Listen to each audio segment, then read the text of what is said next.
Hey guys, Helen Hartsmith here from the Heart of the Witch's Path channel on YouTube, and I am coming to you today with my video response for week 3 of the YouTube Pagan Challenge. This week's question is, do you have altars, shrines, or sacred space? And the simple answer for me is yes. Yes, I do. I technically have 2 of the 3 that I maintain in my house.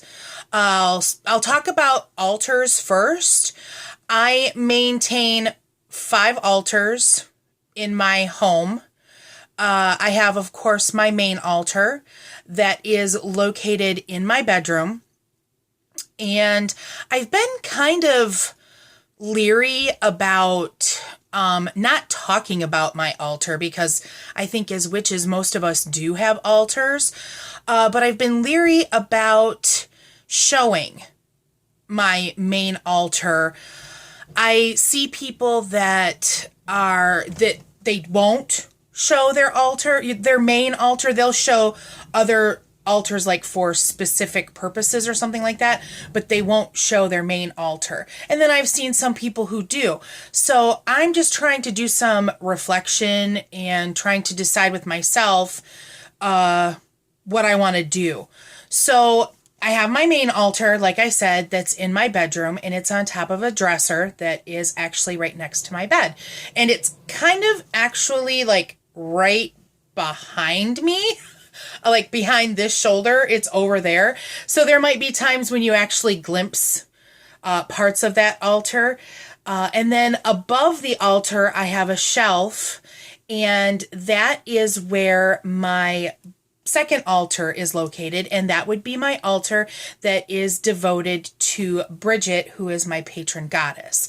I have several artist depictions of her, both painting or print, and I also have some statuary and some things that are sacred to her.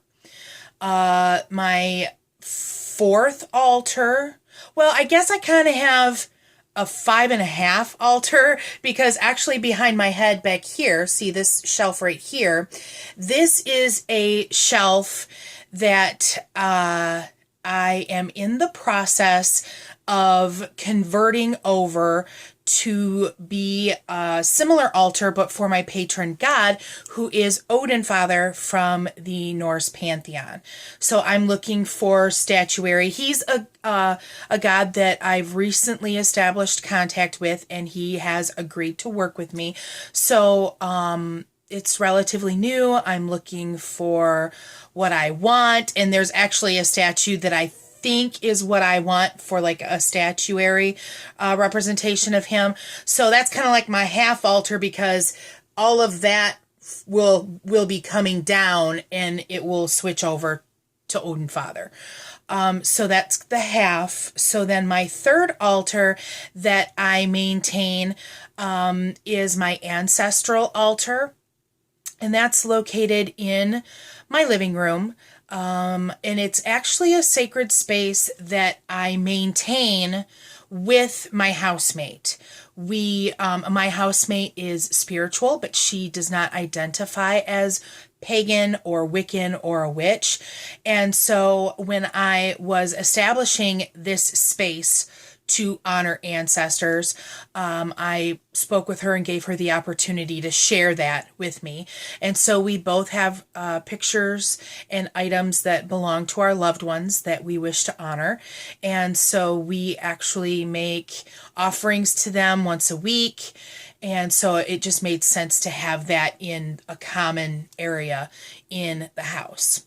Now, another altar that is in the common area of our house is an altar that is designed to honor the spirit of the land on which we live. So it is like a genus loci spirit.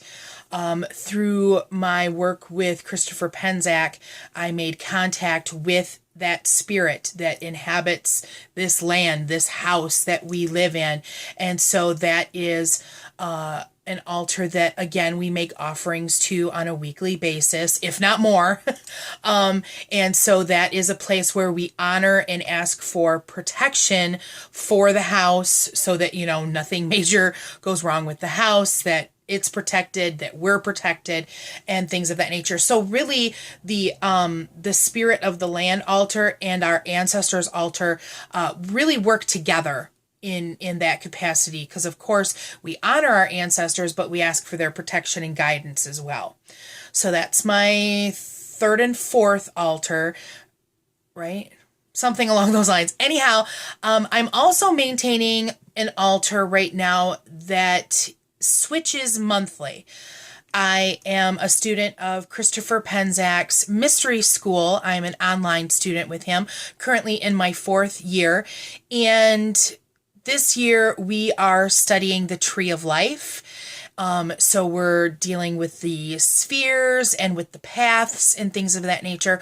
So every month we specialize on a sphere.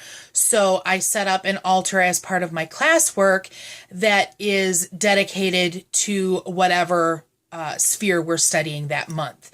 And so that's kind of a temporary altar, and one that I probably won't maintain after the year is over with, because these are homework. It's a homework altar.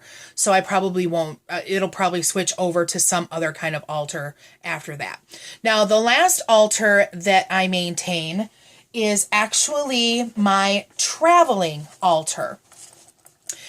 This is something that I actually started, but quite a few years ago. And because I travel, I go places, and so it's always good to have, magical tools with me. And it's an idea that was kind of expanded upon during my 3rd year with the mystery school, where a homework assignment is that you put together what is called a witch bag.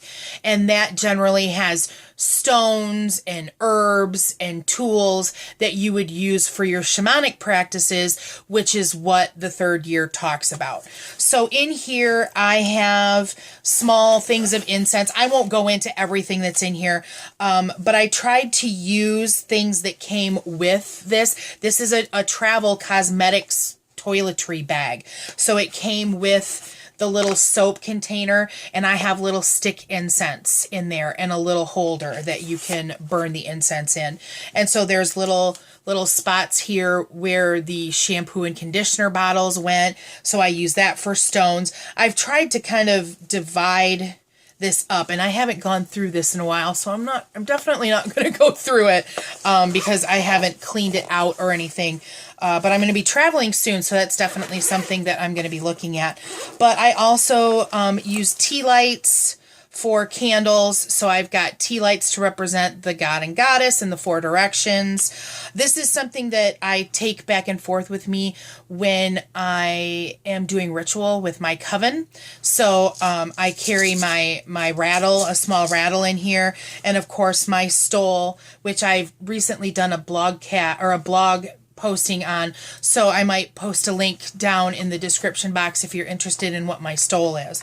But I have a small blade, I have a small paten, I have a small cup, things of that nature. Just something that if you need to set up a small altar, that I have those items ready to do so. So that is my altars that I maintain. And as far as shrines go, I guess a shrine, it depends on what your definition of a shrine is. It's not really a word that I use in my practice.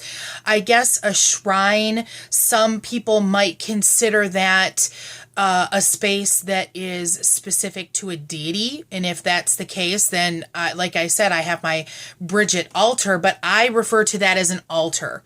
So, again, that's a definition, difference. As far as sacred space goes, I definitely maintain sacred space mostly in my bedroom. This is my place that I go to where I film. I'm filming in my bedroom right now.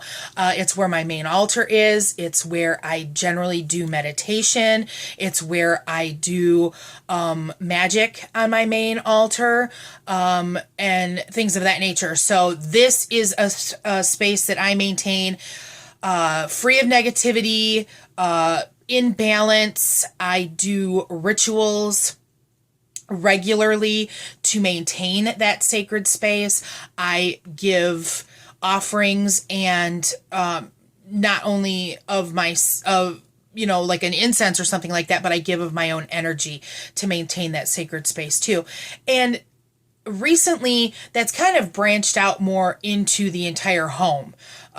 With my housemate and I, both kind of having some similar outlooks as far as we don't want negativity in our home. So it's something that, that's kind of branched out from my room without really much thought about it. So there you have it. There's me answering the week 3 question for the YouTube Pagan Challenge tag. I hope that you gleaned some useful information from it, and I totally encourage you to leave a comment below. If you haven't already, please subscribe to my channel or give me a thumbs up. So until we meet next time, thank you for walking the path a little with me. Blessed be.